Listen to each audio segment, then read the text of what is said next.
The final project for the Fundamentals of Information Technology class is actually comprised of 6 smaller assignments that together make up the grand final project.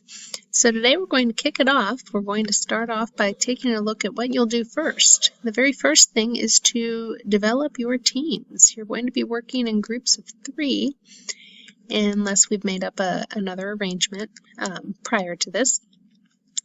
And you're going to be completing your team contract.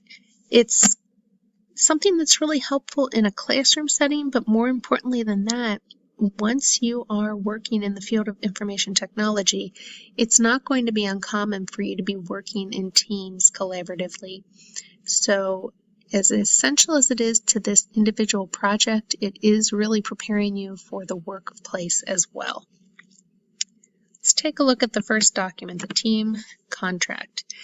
Anything that's in blue or gray here will actually get replaced or deleted once you insert your information. For example, right here, your team name. You'll take this portion out that I've just highlighted and replace it with your team name. Please take note to look at the details of the different roles within the team and then decide which member is doing each part. Each one of you will be completing this same document and submitting it. It's kind of like your electronic signature way of saying, I agree to the terms of this contract by your submission. So make sure that if one person is taking notes at this point on how you want to complete this, that everyone has access to those notes. Some teams might want to implement a 3-strike policy or a code of conduct where you can warn each other and keep track of each other's warnings, and if it becomes a problem, you can fire someone from your group. So hopefully it won't come to that, but it's kind of nice to have those expectations set up in front of the project rather than as you might encounter them. There'll be an area about the participation. How is everyone going to participate? How are we going to divide up the work? How will you communicate? Different meeting guidelines. You need to lay all of this out in this proposal. And finally, at the end, you're going to talk about the topic proposal and it doesn't have to be set in stone yet. You might not have that figured out. We're just at the very beginning stages here where you will actually just kind of give a general problem that you think can be solved with IT versus solving it with another method. Once you complete that, you can submit it, and that will take care of our first portion. Next, you'll be completing the website template document. And as you go through this document, pull that up for you. Again, you'll be removing all colored and gray text with your own answers. So, for example, question 1 says, what is a question about the IT problem that you will address that can help guide your work? And here I've also listed a few examples for you and try to be as specific as possible about what makes it a good question, what makes it a bad question. We're going to be writing 1 to 2 paragraphs for each of the following prompts, okay? 1 to 2 paragraphs. A paragraph is about 5 sentences easily, so please do not try to cut corners. Take your time with this. Expand on the connection of your project to IT. Why is this topic important at this time? Question 4, 3 to 5 sentence statement. Not a paragraph this time, just a brief statement that describes what your project, novel, important, what makes your project novel, important, and feasible as an IT solution to the IT problem that you're addressing this semester. And it breaks it down even further. Finally, state your group name and branding for the website. Who were the participating team members that worked on this website? And a full URL to your website.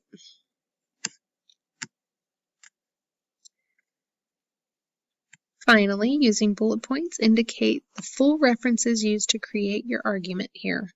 And we're using APA style or full URLs for each source so that we're showing proper documentation. That's very important. The next piece of this final project is a deliverable about articulating a use case and problem area. Here we have an example laid out very specifically in great detail about what another group has done for a project. They have developed HACS, which is a homework assignment distribution and collection system. It's designed to automate the process of distributing assignments to students and collecting them, and it helps the teacher or the instructor to grade them as well. So it's laid out very clearly here as a great example. Use that as a guide. You're submitting 2 to 5 single-space pages in length about something similar to this example above, about how your technology is going to solve a problem. All right, we're using all complete sentences, good punctuation, all the things essential, just like in any English class that you've ever taken, to make sure that it is up to code. Right, looking briefly at the rubric here, we are looking for 25 points going to narrative in line with use cases. Use cases include necessary elements. Scenario logically represents a user journey and the overall presentation of this lab. It should look professional and suitable that you could give it to a client, just like it does up here. It's very easy to read. Everything's broken down. We have different areas that have little hyphens on each side to denote a new section. We have different font sizes and bold and italicizing, just to make it very easy to read. So those are some of the things we'll be looking for in this next component. Finally, you're to the point where you are going to develop your rapid prototype. And if you recall from some of the things we've learned in class, prototypes can be very, very basic, just some sketches written out on paper, or it can be a little bit more high-end, high fidelity, where you actually have it kind of mapped out using PowerPoint or another web service option. You're going to be choosing a task and constructing a prototype that illustrates the execution of that task. We're looking for approximately 5 to 10 screens, whether you're drawing that out or, again, using another software. And one free tool that is available to you will be the Envision app, which if you're having any trouble accessing, I will be happy to help you with that. Let's look at the rubric for the rapid prototyping component. Some things that we're looking for. Your narrative and problem statement should be clear, compelling problem statement that motivates research. You need to construct a user journey. As we're looking at this prototype, we want to understand how a user would actually use the prototype that you've developed. We're looking for 5 to 10 screens, as I mentioned before. These can be scanned if you have a paper-based prototype, or it can be a link or a screen capture. Any of those are acceptable. And we should have some captions that help this presentation flow nicely from one to the next. Once we've completed those other 5 assignments, you will now be ready for the final group deliverable, which will be to present this in a video. The video doesn't have to be extremely long, 3 to 5 minute video, and you're going to be first making the video, but then taking the link to that video and embedding it in the template for final submission. Let me show you those 2 documents briefly. So here's our video overview, what we're looking for.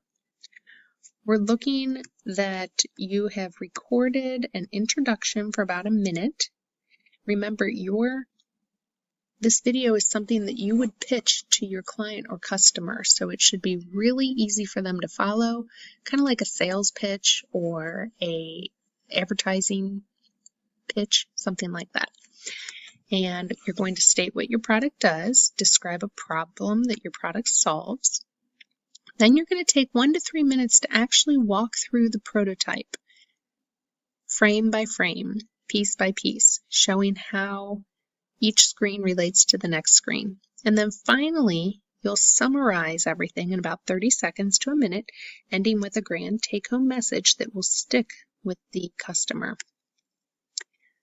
This is based on your knowledge, but it's also based on style. That's important as well. And then finally, after you've recorded that video, you can take that URL that will link to the website that you've created, and you can complete this template for final submission. This is an example of some type of professional document that you could actually use in the field of IT as you present some of your different ideas and innovations. So again, things that are in brackets or things that are gray will get eliminated. You would not leave initial pitch 25 points in your final document. You will eliminate that, but you will be eliminating the stuff in the brackets here and replacing it with the applicable answers. So we are proud to present to you HACS, for example, HACS. That was the one that we used earlier in an example. A one-of-a-kind grading system that has been carefully designed to help pass out homework, distribute homework assignments, as well as collect homework assignments. See how I kind of filled in all of those types of bracketed information. I'm going to do that throughout. Right about down here, you're going to actually link the video. You're going to embed it with hyperlink over the text. That's very important. Don't just type the website. We want to actually be able to click on it and have it take us directly to that video that you just constructed. All right, so again, when we're looking at this, we're looking to make sure that the initial pitch is clear, that you've described the problem and how your technology will solve the problem. It should be clear, reliable, viable. We want all the best qualities of the product to be clearly demonstrated. Your video should meet all the criteria that I set forth just a few moments ago. It should lead with the name. It should step through each part of the prototype step by step, and it should have a clear conclusion. These are all things we're looking for. And it should be well done. It should kind of be very cohesive and make a lot of sense. Now, this brief 13-14-minute video is just that. It's a brief overview that goes through all 6 components briefly. We will be discussing each one of these components in much greater detail.